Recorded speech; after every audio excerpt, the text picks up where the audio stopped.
The Wolf and the Crane Bird. The Wolf and the Crane Bird. A wolf had been feasting too greedily, and a bone had stuck crosswise in his throat. He could get it neither up nor down, and of course he could not eat a thing. Naturally, that was an awful state of affairs for a greedy wolf. So away he hurried to the Crane Bird. He was sure that she, with her long neck and bill, would easily be able to reach the bone and pull it out. "I will reward you very handsomely," said the wolf, "if you pull that bone out for me."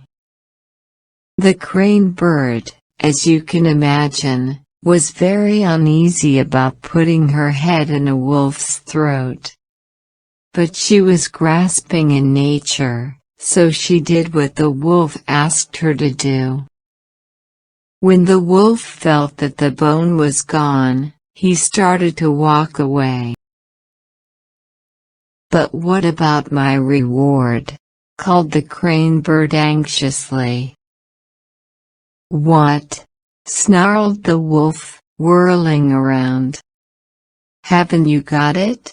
Isn't it enough that I let you take your head out of my mouth without snapping it off?" Moral value: expect no reward for serving the wicked. The Wolf and the Crane Bird. A wolf had been feasting too greedily, and a bone had stuck crosswise in his throat.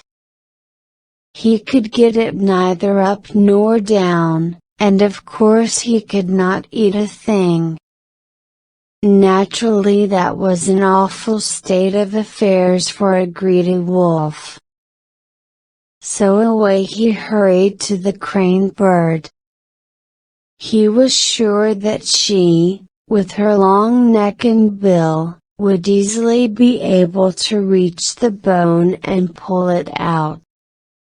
"I will reward you very handsomely," said the wolf, "if you pull that bone out for me." The Crane Bird, as you can imagine, was very uneasy about putting her head in a wolf's throat. But she was grasping in nature, so she did what the wolf asked her to do.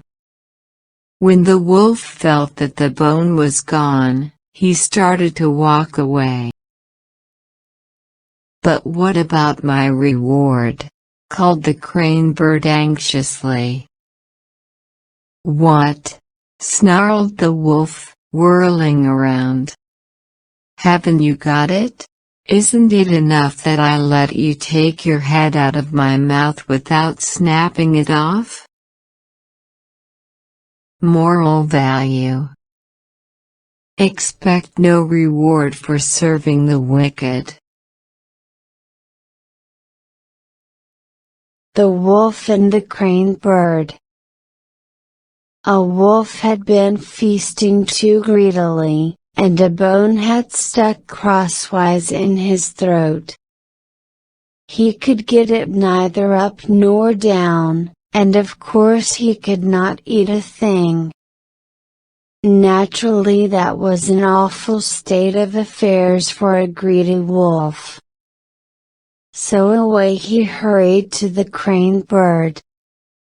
He was sure that she, with her long neck and bill, would easily be able to reach the bone and pull it out. "I will reward you very handsomely," said the wolf, "if you pull that bone out for me." The Crane Bird, as you can imagine, was very uneasy about putting her head in a wolf's throat. But she was grasping in nature, so she did what the wolf asked her to do. When the wolf felt that the bone was gone, he started to walk away. But what about my reward? Called the crane bird anxiously. What? Snarled the wolf, whirling around. Haven't you got it? Isn't it enough that I let you take your head out of my mouth without snapping it off? Moral value. Expect no reward for serving the wicked. Moral value. Expect no reward for serving the wicked. Si serigala dan sang bangau. Seekor serigala telah berpesta terlalu rakus, dan seruas tulang tersangkut di tenggorokannya. Dia tidak bisa naik turun, dan dia tidak bisa makan apapun. Tentu saja kondisi itu mengerikan bagi si serigala tamak. Jadi dia bergegas ke sang bangau. Serigala yakin bahwa bangau, dengan leher dan paruhnya yang panjang, akan dengan mudah mengambil tulang itu keluar.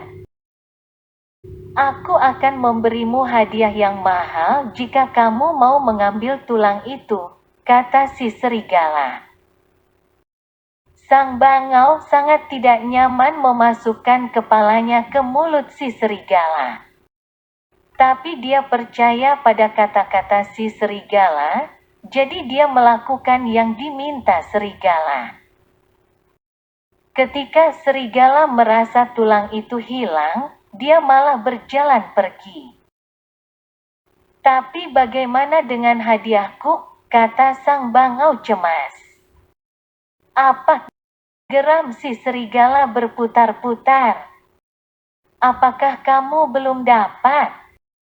Apakah tidak cukup aku membiarkanmu mengeluarkan kepalamu dari mulutku tanpa mematahkannya? Nilai moral. Jangan mengharapkan imbalan dari watak yang jahat.